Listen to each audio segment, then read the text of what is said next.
Vamos a ver el sistema de facturación que está bajo la resolución normativa directorio 1021-00011. Tenemos al licenciado Eric Centeno, quien nos va a ayudar con la explicación de la normativa. Buenas tardes, Maribel. Bueno, entonces, buenas tardes a los presentes. Vamos a dar inicio a este curso en el cual vamos a hablar del sistema de facturación recientemente incorporado por la resolución normativa 1021-11. Entonces, iniciemos. Básicamente, la resolución normativa que recientemente hemos emitido versa respecto al sistema de facturación que se va a implementar y va a estar vigente a partir del 1 de diciembre de este año. ¿Cuál es el objeto final de esta resolución y de este sistema? Pues establecer toda la reglamentación relacionada con lo que es la facturación en territorio nacional. Si vamos tal vez a modo de introducción a ver lo que es la facturación, tenemos que, o podríamos señalar que la facturación consiste en una cuenta en que se detallan el precio de unos de los artículos que pudieran haber sido comercializados, los servicios realizados y que este documento se entrega al cliente que participa de una transacción. Entonces, esta cuenta, como lo hemos definido, en el ámbito tributario es el documento que básicamente respalda una operación grabada por el IVA. Entonces, el sistema que en este momento del que estamos conversando es el sistema que va a regular la emisión, registro y efectos de este tipo de documentos fiscales, las facturas. Entonces, cuando hablamos de documentos, ¿de qué tipo de documentos hablamos? Estamos hablando en sí de documentos tanto físicos y ahora con la incorporación de la resolución normativa 1021-11, también estamos hablando de documentos digitales. Entonces, esto conlleva una serie de nuevos procedimientos y mecanismos que conviene aclararlos y a lo cual vamos a dar una introducción debida. Bien, el marco normativo que da respaldo a la emisión de esta resolución, principalmente podríamos señalar que los pilares se apoyan en la ley número 2492, el Código Tributario Boliviano, la ley número 843 y la ley número 164. ¿Cuál es la base entonces que fundamenta estas definiciones? Principalmente el artículo 79 del Código Tributario, que nos habla respecto a la validez de los sistemas autorizados por la Administración Tributaria. En este artículo nos señala que la facturación, así como otros efectos, así como otro tipo de presentaciones de carácter tributario, pueden realizarse por cualquier medio tecnológico disponible en tanto este haya sido autorizado por la Administración Tributaria.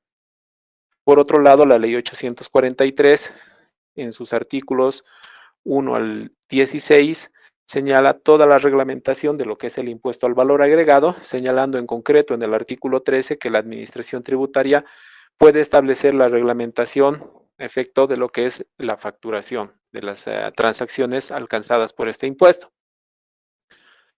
Y respecto a la ley 164, nos establece qué es el documento digital y nos habla también de la validez jurídica o probatoria de este tipo de documentos. En un segundo nivel tenemos el respaldo de los decretos supremos 27310, 21530 y el decreto supremo 1793, que de igual manera reglamentan las leyes que anteriormente citadas y establecen otras definiciones como ser las condiciones para la validez jurídica o los principios de los documentos digitales, dentro de los cuales encontramos tres principios que son fundamentales para la validez de los documentos, de este tipo de documentos, que principalmente son la autenticidad, la integridad y el no repudio. Y bueno, en base a este marco normativo es que tenemos la RND 1021-11 del sistema de facturación que pasamos a exponer. Entonces hablábamos que el punto central es la factura. Y cuando hablamos de un sistema de facturación, entonces estamos hablando de un conjunto interrelacionado de procedimientos que nos van a permitir la emisión de la factura, con todos los procesos que esto conlleva. Es decir, vamos a ir desde la autorización, ya sea para la impresión de los documentos físicos, la autorización de los sistemas informáticos de facturación, la autorización que tienen que cumplir las imprentas, todas las características de emisión y finalmente también, asimismo no menos importante, los servicios que en base a la nueva información que va a contar, con la que va a contar la administración tributaria, los servicios que va a ofrecer esta, tanto a contribuyentes, población en general y también para los fines y objetos propios de la administración tributaria. Ahora bien, la principal incorporación en este caso son las incorporaciones de la modalidad electrónica en línea, computerizada en línea y portal web en línea. Comencemos hablando de la modalidad portal web en línea. La modalidad portal web en línea es una modalidad que permite la emisión de facturas a través de la página web del Servicio de Impuestos Nacionales.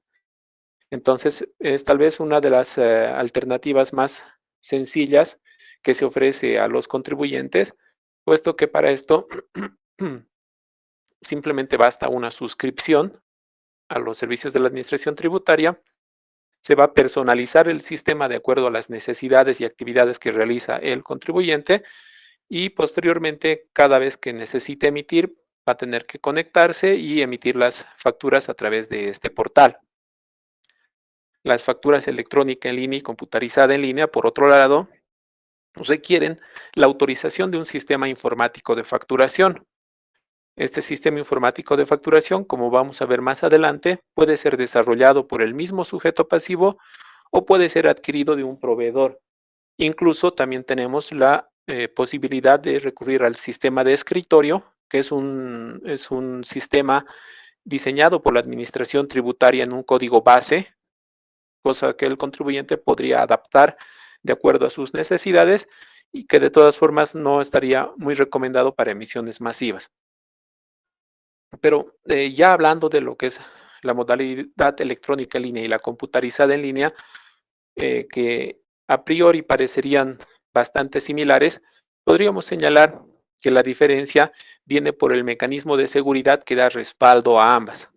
En el caso de la modalidad electrónica en línea, la seguridad que da validez a estos documentos viene por el lado de la firma digital, que, como habíamos visto anteriormente en una anterior diapositiva, tiene el respaldo de la Ley 164 y el Decreto Supremo 1793 que aprueba el reglamento a la Ley 164, básicamente otorgando las características de autenticidad, integridad y no repudio a las operaciones realizadas con esta firma electrónica.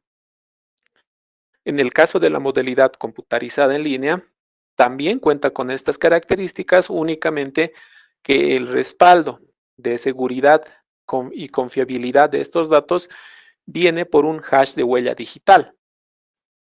Ahora bien, esta huella digital habría que contextualizar, no nos estamos refiriendo a una impresión de una huella dactilar, sino nos referimos a un conjunto de datos asociados a un mensaje que permiten asegurar que ese mensaje no fue modificado. Y la función hash tiene justamente esa función de darle a esa operación un carácter de irreversibilidad. Entonces, el respaldo a nivel técnico y la diferencia sería, por un lado tenemos la firma digital al amparo de la Ley 164 y Decreto Supremo 1793, y en el caso de la computarizada en línea, del hash de huella digital, que tiene como respaldo básicamente el artículo 79 de la Ley 2492 y 7 del Decreto Supremo 27310, que otorgan validez a los actos emitidos a través de sistemas autorizados por la Administración Tributaria. A un lado podemos ver los beneficios o características de estos sistemas, que también vamos a ir un poco viendo a lo largo de la exposición.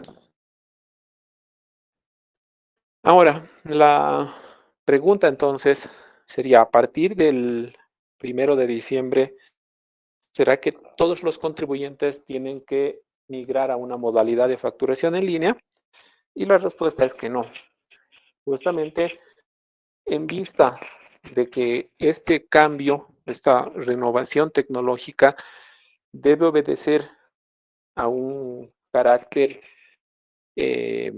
más analítico y tal vez pausado, entonces la obligatoriedad para migración a una modalidad en línea va a ser periódica, de manera también espaciada y considerando elementos importantes a efecto de establecer la misma. Entonces, en ese sentido, esta va a responder a parámetros como el nivel de ingresos, la actividad económica, volumen de facturación, número de actividades económicas, y entonces esto gradualmente se va a ir publicando y estableciendo con el debido periodo la obligatoriedad para la migración a una modalidad en línea.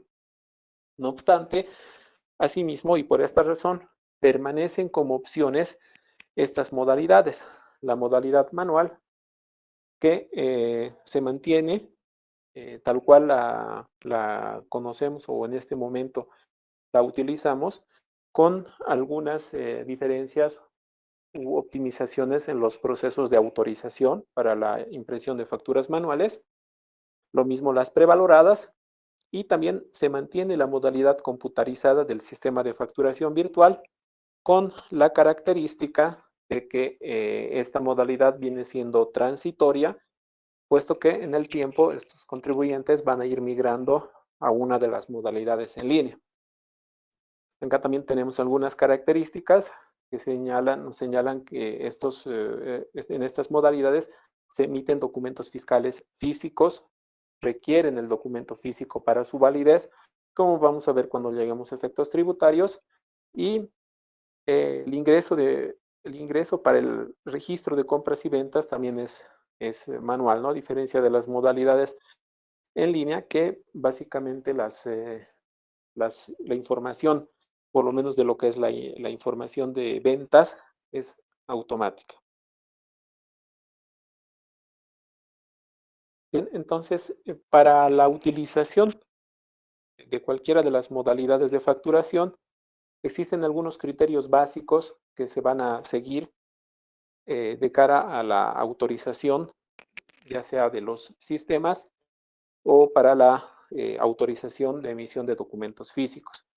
Estas características principales son el de disponer con información actualizada en el Padrón Nacional de Contribuyentes. Ahora, en esto, matizar de que evidentemente nos estamos refiriendo a información de carácter principal, como ser el domicilio fiscal o como ser datos del representante legal o en algún caso la comunicación del fallecimiento tal vez del sujeto pasivo o el único representante legal.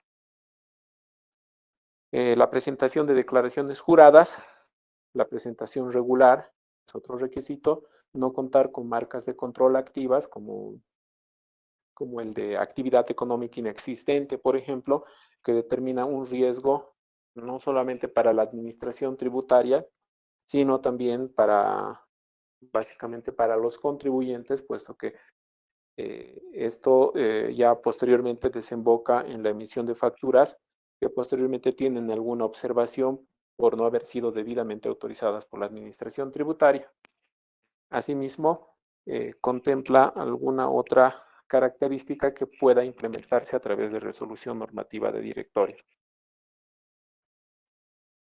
Y bien, hace un momento señalaba que la facturación manual solamente hubiera tenido una modificación en el proceso de autorización de estos documentos. Y aquí tenemos más o menos un diagrama de cómo funciona en este caso la solicitud de autorización. Como siempre, el sujeto pasivo es el principal responsable ante el fisco por tener el debido cuidado de que estos documentos cumplan con las características establecidas por norma. Entonces, es el sujeto pasivo quien desde un principio hace su solicitud para emisión de documentos fiscales, como vemos en la primera trazabilidad del diagrama. La administración tributaria le va a entregar un número de solicitud que posteriormente ese sujeto pasivo va a poder entregar a una imprenta autorizada. Esta imprenta autorizada se va a asignar el trabajo de impresión y una vez que concluya, lo va a marcar para entrega y conjuntamente con el sujeto pasivo van a revisar que los documentos o bueno, los datos consignados en los documentos sean los correctos. En caso de que todo esté correcto, entonces el contribuyente va a proporcionar este número de autorización entregado por la administración tributaria a él, al sujeto pasivo, a la imprenta, para que ésta solicite la activación de los documentos fiscales. Una vez realizada esta solicitud, la administración tributaria va a entregar o va a activar las facturas y asimismo va a generar el acta o constancia de entrega de los documentos. Bien, entonces, básicamente enfatizar que esta constancia da fe de que el contribuyente al momento de recoger los documentos fiscales físicos de la imprenta confirma que ha revisado los mismos y que están correctamente diseñados con el formato establecido por la administración tributaria. Abajo tenemos una reseña que nos dice que para una nueva solicitud debe haber registrado como mínimo el 60% del total de documentos fiscales autorizados. Para esto un poco tal vez nos vamos a anticipar en lo que es el registro de compras y ventas, pero el registro de compras y ventas que va a sustituir al libro de compras y ventas va a estar disponible en todo momento en el portal CIAT de la Administración Tributaria. En consecuencia, el cargado de los datos va a poder ser dinámico. Entonces, cuando solicite un determinado número de facturas y requiera más talonarios para continuar con mis actividades, tengo que ir continuamente bajo una lógica de registro y solicitud. Registro mis facturas, solicito nuevas. Las registro y las solicito. Bueno, eso respecto a las modalidades manuales. Creo que hay un micrófono abierto, por favor, se escucha eco. Si pudieran cerrar los micrófonos, les agradecería.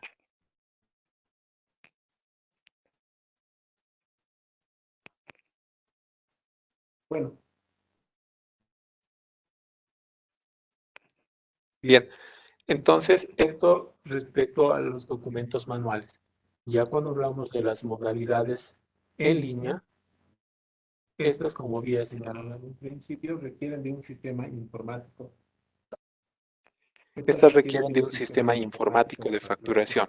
Este sistema informático de facturación puede ser un sistema propio, es decir, el desarrollado o adquirido para su uso exclusivo del contribuyente. Puede ser proveedor desarrollado por un tercero y que posiblemente pueda comercializarse para uso de los demás contribuyentes. Bien, el sistema proveedor, como mencionaba, es un sistema desarrollado por un tercero y que puede comercializarlo a varios contribuyentes que requieran hacer uso del mismo. Asimismo, el sistema de escritorio proporcionado por el SIN, ya habíamos hablado del portal web hace un momento, y el sistema de escritorio que puede utilizarse tanto en las modalidades electrónica en línea y computarizada en línea, que es un sistema desarrollado por el SIN en un código base que puede ser adecuado por el mismo contribuyente. Los requisitos principales para el uso de un sistema informático de facturación son principalmente el contar con una conexión a Internet o conexión por VPN, el contar con un sistema informático de facturación, que ya habíamos visto puede ser propio o desarrollado por un tercero, lógicamente un equipo de computación u otros medios tecnológicos, y en el caso de optar por la modalidad electrónica en línea, el uso de la firma digital. Acá tenemos una pantalla en la que vemos cómo se va a hacer la solicitud para la autorización de los sistemas. Para esto se debe ingresar por el portal web de la Administración Tributaria la opción CIAT de la oficina virtual y posteriormente, una vez que se hubieran ingresado las claves de acceso, ingresar a la opción o a la ventana Sistema de Facturación. Una vez dentro de esta pantalla, se van a requerir datos básicos del contribuyente y posteriormente se va a acceder a una pantalla donde va a poder registrar algunos otros datos como datos del sistema, la modalidad a la que está, que quiere autorizar, el tipo del sistema informático de facturación, sea propio proveedor, el tipo sector, es decir, la factura o la característica con la cual va a emitir las facturas. Posteriormente, una vez aquí estamos viendo el formulario de solicitud de autorización de sistemas informáticos de facturación. Entonces, este es un resumen y si vemos abajo, en el último cuadro, donde dice servicios y al lado rutas, esas rutas que están en color azul son las URL a través de las cuales va a ir realizando una a una las pruebas en coordinación con la administración tributaria. Entonces, una vez superada esta etapa de pruebas y de autorización, cuando el sistema está autorizado, a través de su sistema informático de facturación, el contribuyente va a enviar la solicitud a la administración tributaria y el SIM va a devolver un código único de inicio de sistema que tiene una vigencia de 1 año. A partir de este momento y de manera diaria y automática va a otorgar un código único de facturación diaria que es el CUFD. Esto va a ser cada 24 horas y un código único de facturación que se genera por cada operación. Entonces, aquí en el diagrama lo que estamos viendo es el momento en el cual el sistema autorizado está generando un documento fiscal. Entonces, va a generar en ese momento los datos de las facturas digitales en formato XML, ya sea con la firma digital o el hash de huella digital, dependiendo de la modalidad de facturación, y va a enviar estos datos al sistema informático del SIN. El SIN, una vez que valide la información que está recibiendo, la va a aprobar y la va a almacenar dentro de su base de datos, momento en el cual la operación tiene plena validez a efectos tributarios. Abajo vemos la reseña que nos aclara que cuando la validación es correcta, asimismo el contribuyente debe poner a disposición del contribuyente la representación gráfica y la factura digital en formato XML, ya sea a través de correo electrónico, su portal web u otro medio tecnológico. Aquí tal vez aclarar que es válido cualquier medio tecnológico que permita al comprador acceder a la información de esa transacción. Entonces, como señala la diapositiva, podemos utilizar nuestro portal web para que los compradores posteriormente con su carnet de identidad o con alguna clave especial puedan ingresar y ver las compras que han realizado. Podemos incluso utilizar otros medios como WhatsApp o cualquier otro medio que facilite tanto al comprador como al vendedor establecer esta comunicación.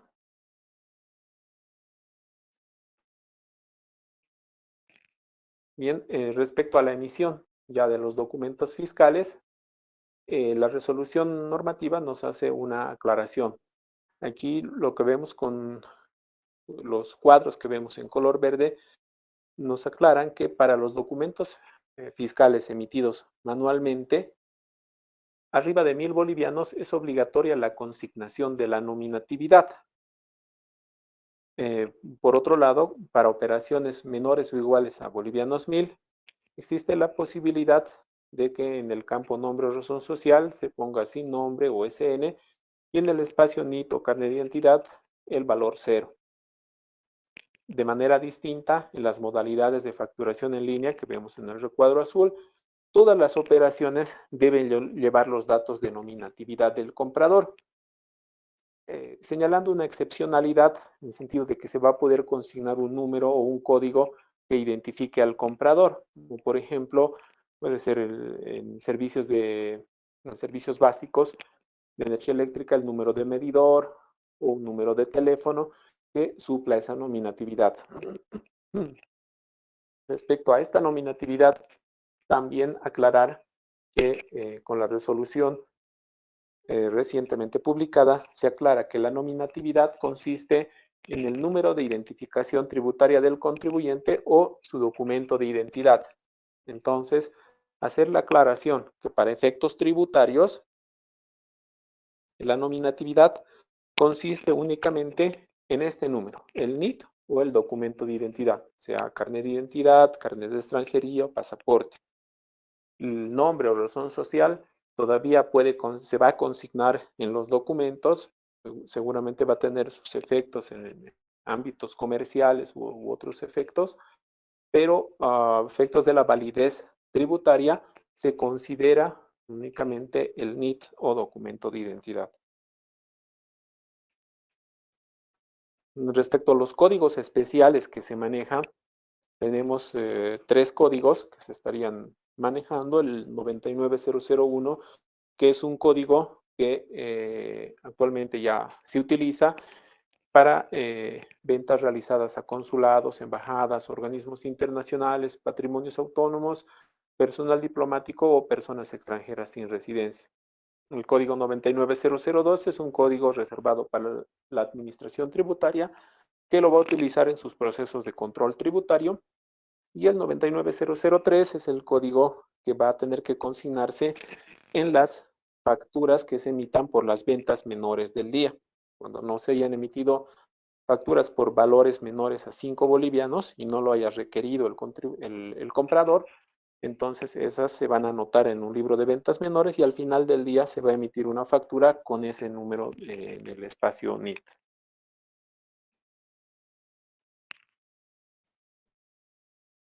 Bueno, se mantiene básicamente la obligatoriedad de llenar los datos de los documentos fiscales con los datos correctos, con el debido cuidado de insertar correctamente la nominatividad, fecha, detalle, importe de la operación, montos numeral y literal que sean coincidentes. Y asimismo, el comprador tiene que verificar en la factura que los datos estén correctos al momento de la compra. Ahora bien, hemos hablado de las modalidades de facturación, cuál es el proceso para autorización de los documentos fiscales. Hemos mencionado que al momento de la emisión de un documento fiscal digital, la factura se va a emitir, o bueno, se va a generar a través de un documento digital en formato XML que va a quedar registrado en la base de datos de la administración tributaria, pero también tenemos que tener conciencia de que pueden existir contingencias en la emisión. Y estas contingencias son las que vemos en pantalla, que pueden hacer referencia a un corte del servicio de Internet, inaccesibilidad al servicio web del SIN, ingreso a zonas sin Internet o a puntos de venta, virus informático o falla de software, cambio de infraestructura de sistema o falla de hardware o un corte en el suministro de energía eléctrica. Entonces, ante alguna de estas contingencias que nos van a impedir la emisión de documentos fiscales digitales, tenemos la posibilidad de seguir las siguientes acciones, ¿no? En caso de que de los eventos significativos que vemos del 1 al 4, que serían eventos significativos que básicamente me quitarían la posibilidad de conectarme con la administración tributaria o de utilizar mi sistema informático de facturación. Entonces, podría emitir documentos fiscales digitales fuera de línea. Como vemos esto en el caso de corte del servicio de Internet, inaccesibilidad al servicio web de la Administración Tributaria, ingreso a zonas sin Internet o venta en lugares sin Internet. En tanto que cuando mi sistema informático de facturación tiene un virus o falla su software o tengo algún cambio que afecta a la funcionalidad normal de mi sistema, entonces tengo las opciones de poder emitir facturas por contingencia o de manera excepcional y transitoria emitir facturas a través de la modalidad portal web en línea previo registro a esta modalidad para uso por contingencia. Cuando hablamos de facturas por contingencia, que es la primera vez que las estamos mencionando, creo acá, nos estamos refiriendo a documentos físicos, documentos manuales, que de igual manera se autorizan conforme al procedimiento para autorización de documentos físicos, que hace un momento vimos, pero que tienen la característica de que el sujeto pasivo los solicita y los tiene reservados tal vez en su negocio para uso por contingencia. Finalmente, en el caso de un corte ya general del suministro de energía eléctrica, entonces la opción es la de emisión de facturas por contingencia, que son las que había señalado.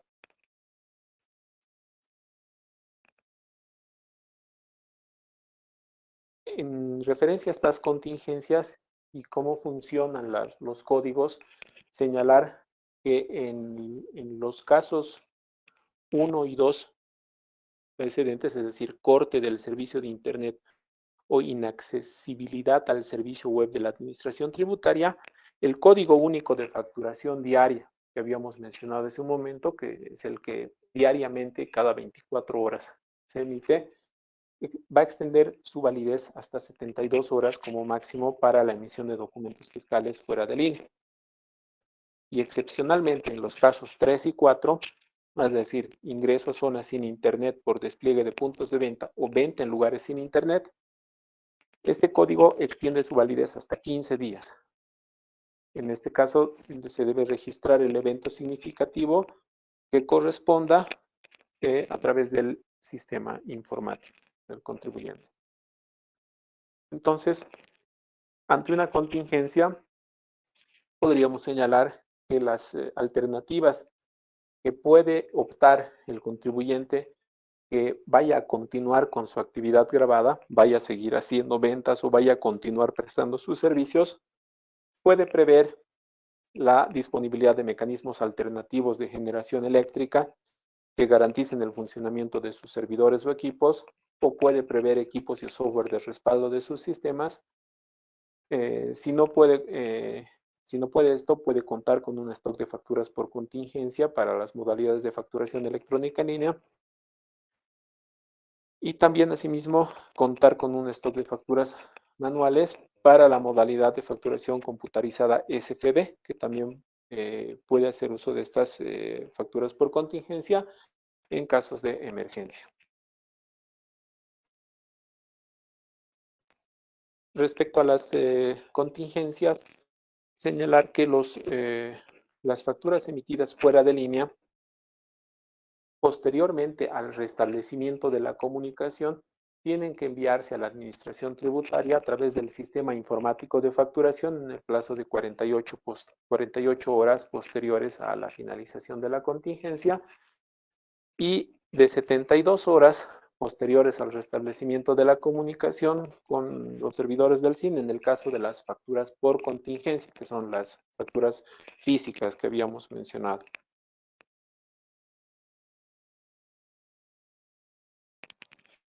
Bien, asimismo, se mantienen las notas de crédito-débito con las características como las conocemos actualmente. Si la devolución es realizada entre contribuyentes del IVA, entonces el vendedor va a imputar un crédito fiscal y el comprador imputará el correspondiente débito fiscal. Si el comprador no es sujeto pasivo del IVA, el vendedor va a imputar un crédito fiscal y va a exigir la factura original en el caso de las modalidades manuales. En este caso, el vendedor va a emitir la nota de crédito débito, en ambos casos, mejor dicho, por la modalidad de facturación que utiliza. Se mantiene el plazo, esta nota de crédito débito puede emitirse hasta 18 meses posteriores a la emisión del documento fiscal. Asimismo la aclaración que las modalidades en línea, los contribuyentes que tengan implementadas estas modalidades, van a emitir las notas de crédito débito a través de sus sistemas informáticos de facturación, mientras que los contribuyentes que estén en una modalidad de facturación manual o computarizada van a emitir las mismas a través del SIAT. Las notas de conciliación son notas que recientemente se han incorporado en la normativa tributaria. Esto ha sido a través principalmente al amparo del Decreto Supremo 4541, que modifica el Decreto Supremo 21530, reglamento del IVA, y señala que el débito o crédito fiscal en los sectores de hidrocarburos, telecomunicaciones, agua potable y energía eléctrica va a poder restituirse hasta 12 meses siguientes al momento en que se hubieran generado. En este sentido, se emitió la resolución normativa de directorio número 10 de este año, estableciendo estas notas de conciliación y podemos señalar entonces que en caso que en su momento se hubiera facturado por un importe mayor al que correspondía, entonces en estos sectores, los contribuyentes de estos sectores van a poder utilizar estas notas de conciliación para generar un crédito fiscal al vendedor y un débito fiscal al comprador. Por otro lado, si el importe facturado en su momento hubiera sido menor al que correspondía, entonces al momento del ajuste se va a generar un débito fiscal al vendedor y un crédito fiscal al comprador. Estas notas de conciliación pueden emitirse hasta el último día hábil del periodo fiscal anterior al que se cumplan 12 meses desde su emisión. Vale decir que si las he emitido, digamos, un 5 de enero, entonces si computo 12 meses tendría hasta el 5 de enero del 2022, pero me dice que tiene que ser hasta el último día hábil del periodo fiscal anterior, es decir, podría emitir la nota de conciliación todavía hasta el 31 de diciembre, esto en virtud a que esta nota de conciliación va a formar parte de la declaración jurada del mes de diciembre y consignarse en la declaración jurada que se presenta en el mes de enero del siguiente año.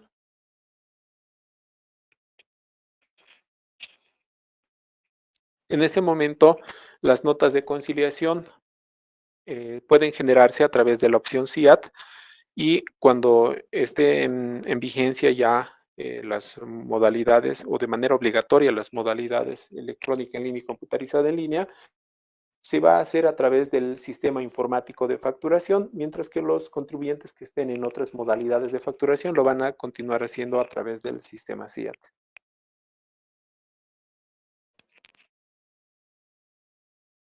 Respecto a la anulación de documentos fiscales, mencionar que los documentos fiscales pueden, en las modalidades en línea, una vez que se emiten, van a estar en un estado de emitido. Este estado de emitido podría cambiar a un estado anulado, máximo hasta el día 10 del mes siguiente al mes de su emisión. Claro, lógicamente, esto únicamente en el caso de que efectivamente las operaciones no hubieran sido realizadas. En las modalidades manuales se debe contar con el documento original con la leyenda anulada.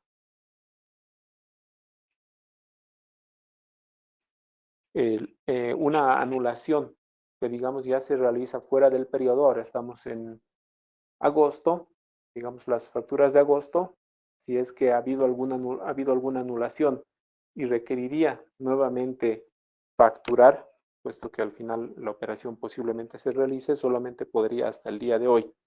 Porque si anulo mañana y vuelvo a emitir mañana, entonces esa factura ya va a corresponder al periodo fiscal septiembre.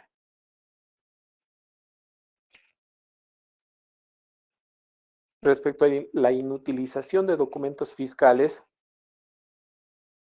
este procedimiento de inutilización de documentos fiscales, lógicamente se da en las modalidades de facturación manual, prevalorada preimpresa y por contingencia.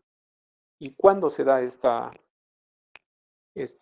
necesidad de inutilizarlos? Cuando hay un cambio de jurisdicción a otro departamento, cambio de domicilio, cambio de razón social, cambio de actividad económica, inactivación del NID del emisor, por cierre de sucursal, por cambio de modalidad de facturación de documentos fiscales, puede ser por fallecimiento del titular del NID, sea persona natural o empresa unipersonal, por vencimiento de la fecha límite de emisión, porque hubieran ocurrido errores de impresión u otras que tal vez imposibiliten su utilización.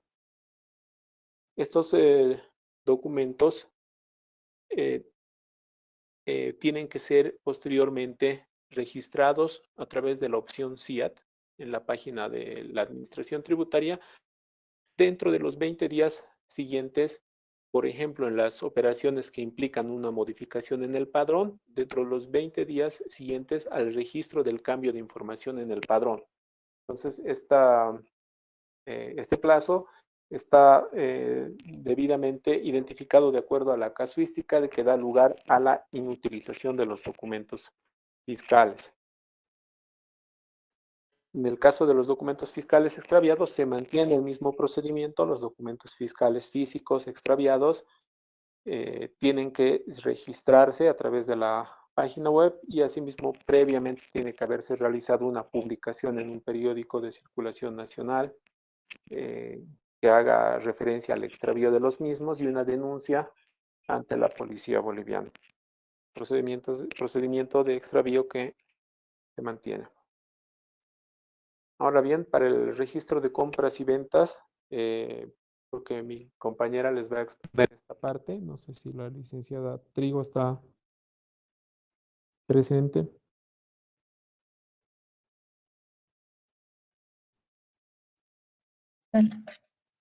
Perfecto, buenas tardes a todos, bienvenidos a la exposición. Bueno, continuando con la misma, la resolución normativa de directorio que ha sido emitida por el Servicio de Impuestos Nacionales, que se implementará a partir del 1 de diciembre del 2021, establece que la información de los documentos fiscales deben registrarse y o confirmarse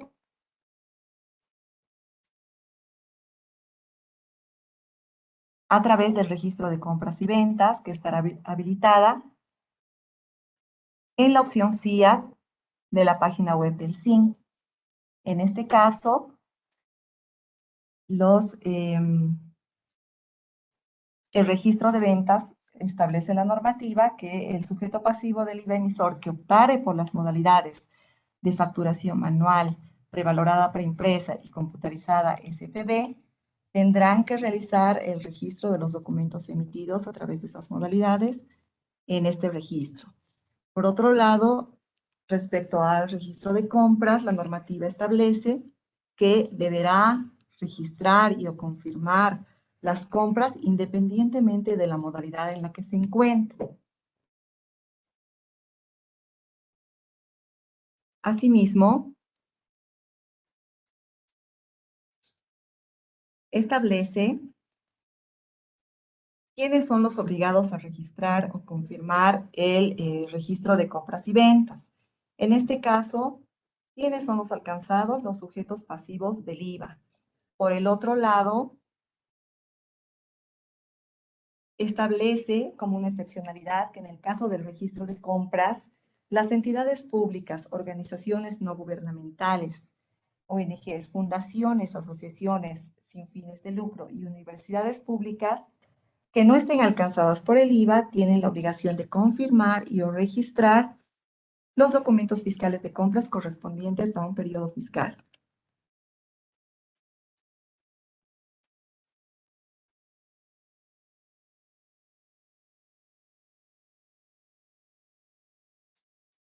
Asimismo, la normativa establece que los sujetos pasivos del IVA que emiten documentos fiscales bajo las modalidades de facturación electrónica en línea, computarizada en línea o portal web en línea no tienen la obligación de registrar sus ventas en el registro de compras y ventas, salvo en el caso de una emisión en la modalidad de facturación conjunta.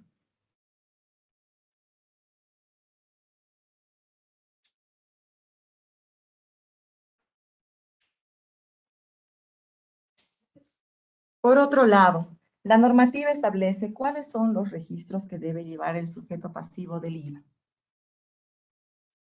Entre ellos están los registros de ventas, los registros de compras y los registros de ventas menores. Dentro de las generalidades del registro de compras y ventas que establece la normativa, mencionamos a que se debe informar los periodos sin movimiento. Asimismo, se debe consolidar toda la información por NID, contemplando todas las actividades, sucursales y casa matriz. Los registros deben realizarse en moneda nacional y deben consignar 2 decimales. Estos registros no requieren impresión, foliación ni estar notariados. Como señalábamos, el sujeto pasivo del IVA tiene la obligación de llevar los siguientes registros, que son el registro de ventas, registro de compras, el registro de ventas menores del día. Los primeros se realizan a través de medios electrónicos. El registro de ventas menores del día debe estar resguardado por el sujeto pasivo en el establecimiento, ya sea en formato físico o digital. Asimismo, la normativa establece que las entidades de intermediación financiera, empresas de giro y remesas de dinero y casas de cambio que realicen transacciones de compra-venta deberán llevar un registro auxiliar, mismo que deberá ser conservado por el sujeto pasivo en tanto la administración tributaria lo requiere. ¿Cuál es el plazo para el registro y o confirmación del registro de compras y ventas? La normativa establece que este registro y o confirmación se podrá realizar desde la fecha de emisión del documento fiscal hasta el día 10 del mes siguiente del periodo a registrar. Por cuanto los registros de compras y ventas deberán realizarse hasta el día 10 del mes siguiente del periodo a registrar. La normativa también establece que se puede efectuar modificaciones en este registro de compras y ventas hasta la fecha del vencimiento de la declaración jurada. En este caso, sin multa respectiva. Vencido dicho plazo, el contribuyente incurrirá en incumplimiento de deberes formales por modificación del registro de compras y ventas fuera de plazo. Asimismo, se establece que solamente los registros en las modalidades de facturación manual, prevalorada preimpresa y computarizada SFB podrán modificarse en dicho registro, toda vez que las facturas emitidas a través de las modalidades de facturación en línea, al no tener margen de error, las mismas no podrán ser modificadas en estos registros. ¿Cuáles son los efectos de la rectificatoria de declaraciones juradas en los registros de compras y ventas? Si yo necesito efectuar una rectificación de una declaración jurada y este es a favor del contribuyente, el proyecto de modificación del registro de compras y ventas será exigido como un requisito en el proyecto de rectificatoria de la declaración jurada que presente el contribuyente ante la administración tributaria. Por el contrario, si la rectificación es a favor del fisco, lo que corresponde es que se realice la modificación al registro de compras y ventas previa a la presentación de la declaración jurada.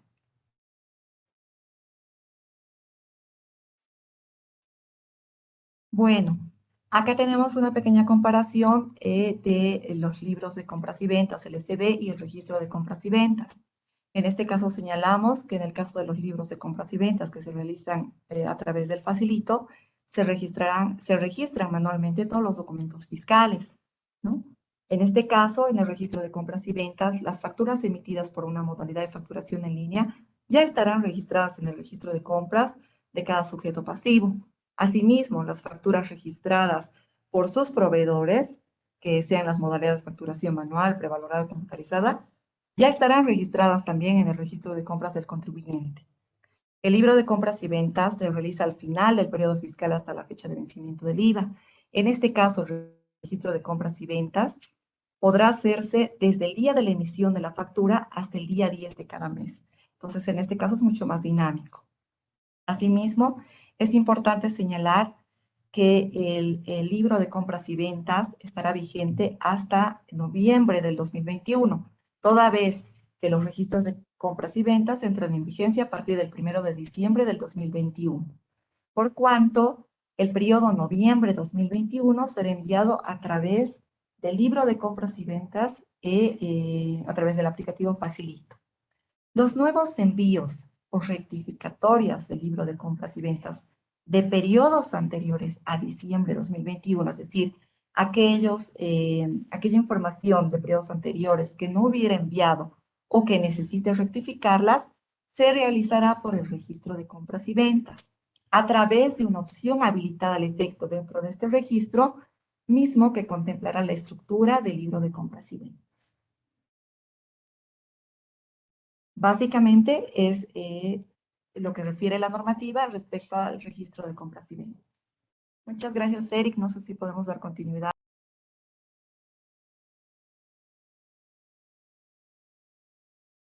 Bien, entonces los efectos tributarios se mantienen. Estos efectos tributarios ya habían sido modificados el año 2020 con la emisión de la RND 2017.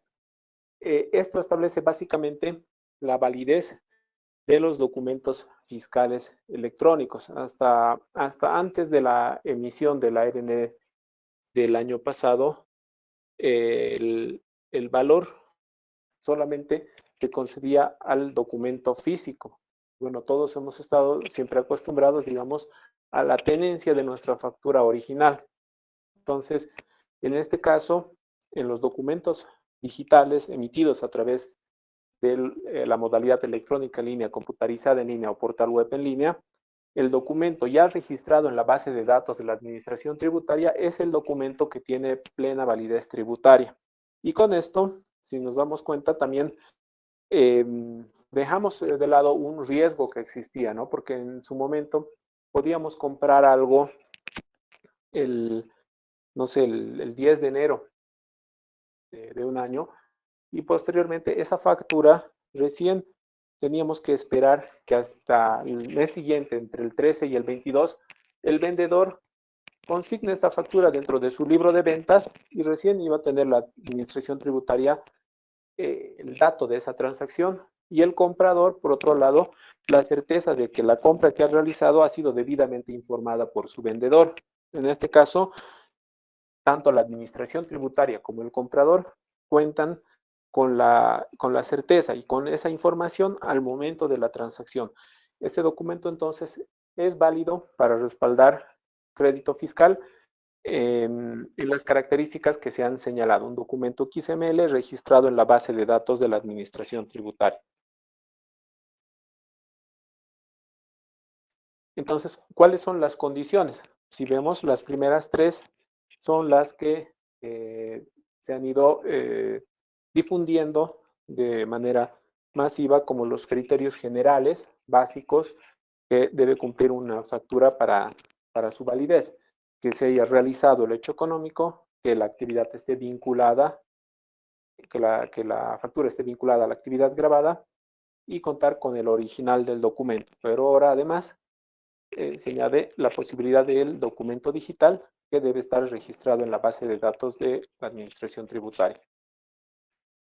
Asimismo, existen tres características que son fundamentales en estos documentos y es la correspondencia del documento fiscal físico digital con el titular, es decir, que esté con los datos de nominatividad del comprador, que haya una correcta acreditación del importe de la operación, es decir, que se dé fe o de que haya certeza del importe que consigna este documento y consignar la fecha de emisión a efecto de determinar a qué periodo fiscal corresponde su liquidación. En el caso de las facturas físicas, no presentar tachaduras, enmiendas u otras alteraciones Y para las operaciones mayores a 50,000 bolivianos, contar con el debido respaldo de medios fehacientes de pago. Entonces, estas características son aquellas válidas para la apropiación del crédito fiscal en el caso del IVA, y cuando ya hablamos de lo que es RC-IVA, IVA profesionales independientes o el sistema tributario integrado, de igual manera son necesarias estas características, claro está, con la excepción de la vinculación con la actividad grabada. Asimismo, se mantiene en la norma los efectos tributarios de los documentos, haciendo la aclaración, que es la declaración única de importación, declaración de mercancías de importación, boletos aéreos, facturas de servicios básicos con otra dirección, o facturas prevaloradas sin datos de nominatividad, son válidas para el respaldo de crédito fiscal con las correspondientes salvedades, ¿no? Por ejemplo, las facturas de servicios básicos señalan que la dirección podría no coincidir, o en todo caso el nombre podría no coincidir con el de la persona que está tratando de apropiar este crédito, pero es válida en tanto la dirección coincida con la dirección declarada en el Padrón Nacional de Contribuyentes. También son válidas las facturas fuera de la fecha límite de emisión, sin perjuicio de que pueda venir un incumplimiento de deber formal sobre el vendedor. Ahora, ¿en qué periodo se va a imputar el crédito fiscal? Para el IVA, como señala la Ley 843 y su reglamento, en el periodo de emisión. Por otro lado, en el formulario, para el formulario 110 dependientes, considerando que la fecha de emisión no sea mayor a los 120 días. De igual manera, para los contribuyentes del RC-IVA de manera en calidad de independientes, que utilizan el formulario 600 días. En el caso de las facturas prevaloradas, que no tuvieran el dato de la fecha de emisión, estas se pueden consignar hasta la fecha límite de emisión. Y en el caso de las DUI o DIM, va a corresponder la apropiación del crédito fiscal en la fecha de validación o aceptación de la DUI o DIM según corresponde. Bien, entonces, bueno, hemos visto una secuencia de lo que son los sistemas, su autorización, la emisión, algunas características adicionales, los registros de compras y ventas, y todo esto conlleva a la disponibilidad de información. ¿Qué va a hacer la administración tributaria con esta información?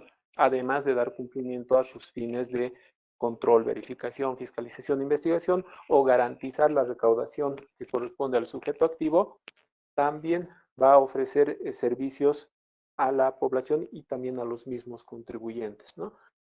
Para este efecto, por ejemplo, va a ofrecer declaraciones juradas sugeridas para que los contribuyentes directamente puedan aceptar estas declaraciones o hacer algún ajuste y posteriormente declararlas.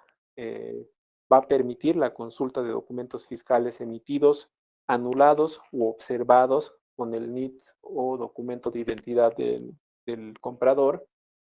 Va a ofrecer servicios de alerta en el cual va a poder conocer el comprador si una factura ha sido emitida a su nombre o si la factura que le ha sido emitida ha cambiado de estado, ha anulado. Esto va a ser posible. Y otras que seguramente con el tiempo se van a ir implementando una vez que se consolide este sistema. Bien, entonces ahora tocar algunas disposiciones transitorias de la normativa a efecto de lo que va a ser la migración. Las dosificaciones de facturas en el sistema de facturación virtual van a poder realizarse hasta el 30 de noviembre de 2021. Estas facturas dosificadas van a mantener su fecha límite de emisión conforme a la norma vigente, es decir, van a poder utilizarse hasta su fecha límite de emisión. La autorización de imprentas ya va a poder efectuarse a partir del 1 de octubre, este próximo 1 de octubre. La autorización de facturas en la modalidad de facturación computarizada SFB va a ser a través del CIAT, en su momento se hacía a través del SFB, hay que hacer una aclaración, en este caso la facturación por ciclos que en este momento tenemos en el SFB ya no va a estar vigente, entonces incluso a partir de ahora ya pueden comenzar un proceso de migración a una modalidad en línea o por último bajar a una modalidad computarizada SFB. Los libros de compras y ventas tienen que realizarse todavía hasta el periodo de noviembre de 2021 y presentarse a través del facilito como vienen realizándose actualmente. Solamente ese periodo, ya pues a periodos anteriores o rectificatorias van a tener que realizarse a través del CIAT.